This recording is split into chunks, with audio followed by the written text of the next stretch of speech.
Assalamualaikum warahmatullahi wabarakatuh. Bismillahirrahmanirrahim.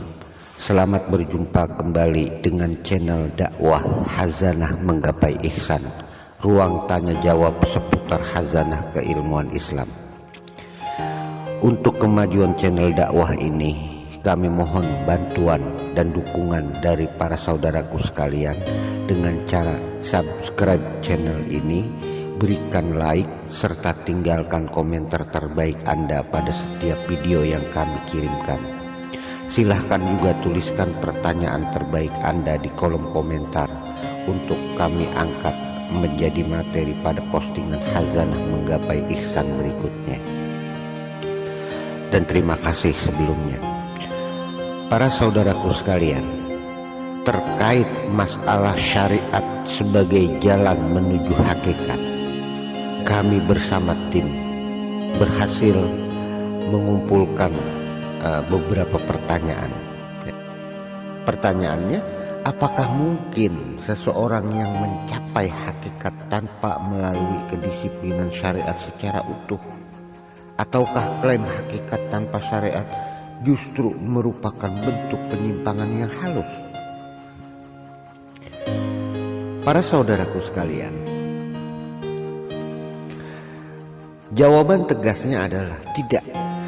Klaim pengakuan mencapai hakikat tanpa melalui kedisiplinan syariat yang utuh pada hakikatnya bukan jalan yang sah, melainkan penyimpangan yang sangat halus. Bahkan seringkali lebih berbahaya. Ya, kenapa? Karena dibungkus dengan rasa kedekatan yang menipu. Sebab dalam tatanan hakikat agama, syariat adalah jalan yang disebut thoriq, sedangkan hakikat adalah tujuan hakikat. Ya, ini tidak mungkin seseorang sampai ke tujuan tanpa menempuh jalan yang telah ditetapkan. Ya, ini harus digarisbawahi ya para saudaraku. Para saudaraku sekalian, dalam pandangan hakikat, syariat itu bukan sekedar aturan lahir, tetapi bentuk nyata dari ketundukan batin.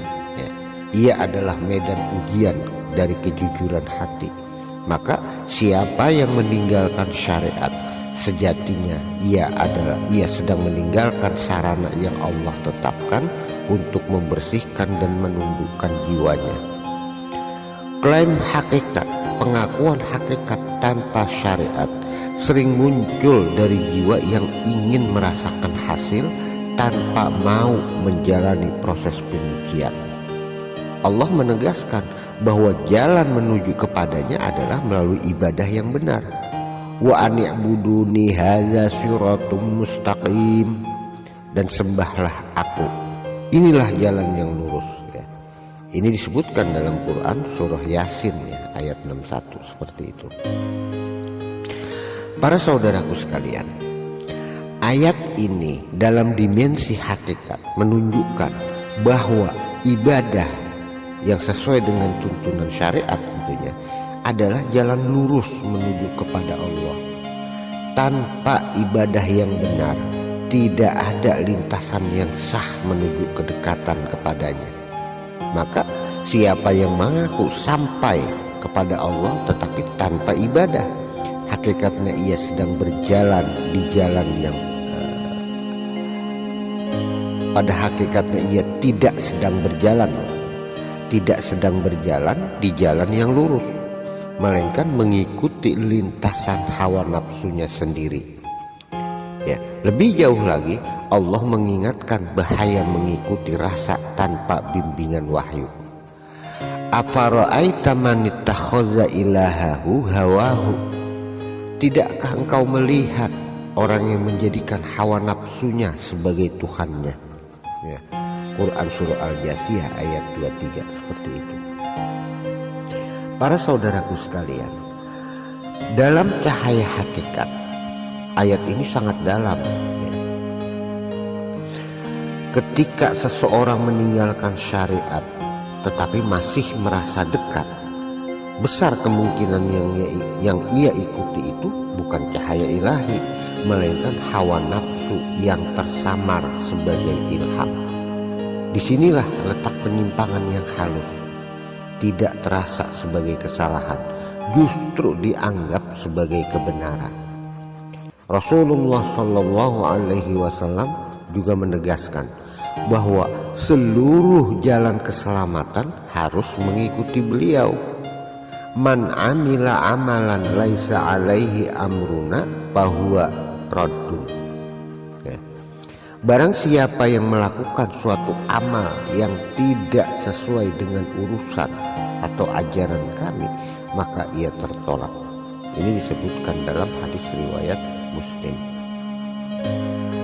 Para saudaraku sekalian, dalam perspektif hakikat, hadis ini bukan hanya tentang hukum lahir, tetapi tentang validitas jalan spiritual. Kedekatan kepada Allah tidak bisa dibangun di atas cara yang tidak dicontohkan Rasulullah Shallallahu Alaihi Wasallam. Maka klaim rasa tentang maksudnya pengakuan rasa ya, tanpa pijakan syariat adalah perjalanan tanpa arah yang sah. Ya, para arif billah ya juga sangat tegas dalam hal ini. Beliau Al-Junaid Al-Baghdadi pernah berkata, semua jalan menuju Allah itu tertutup kecuali bagi orang yang mengikuti jejak Rasulullah Shallallahu Alaihi Wasallam.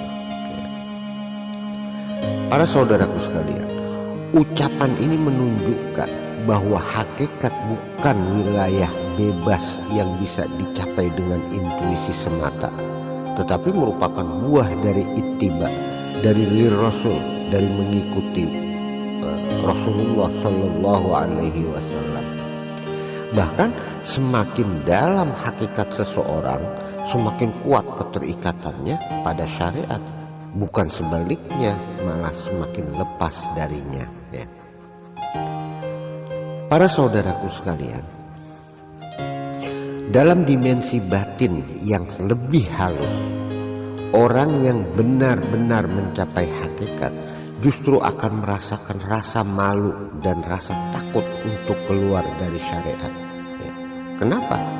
Karena ia menyaksikan bahwa setiap perintah adalah bentuk kasih sayang Allah dan setiap larangan adalah penjagaannya. Ia tidak melihat syariat sebagai beban, tetapi justru sebagai cahaya yang menuntunnya. Sebaliknya, orang-orang yang mengklaim hakikat tanpa syariat ini seringkali terjebak dalam rasa cukup dan merasa telah sampai. Padahal dalam hakikat, tanda seseorang dekat kepada Allah adalah semakin merasa belum sampai, ya. Semakin tunduk, ya, dan semakin berhati-hati dalam mengikuti syariat. Allah pun memberikan janji bagi mereka yang menempuh jalannya dengan benar.